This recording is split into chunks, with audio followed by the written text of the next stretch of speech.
you'll hear it over and over again, and it's hard to figure out where it's coming from.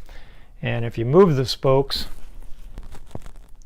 and they make that click noise, then that might be the culprit. To fix it, get a thin lube like a tri-flow and go around and put a drop of lube at each cross.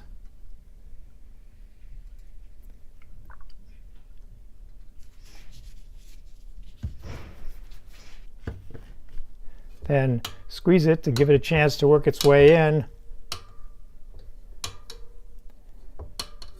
Then wipe off the excess so it doesn't attract dust and grit. And if you're lucky, that simple lubing will cause the noise to go away.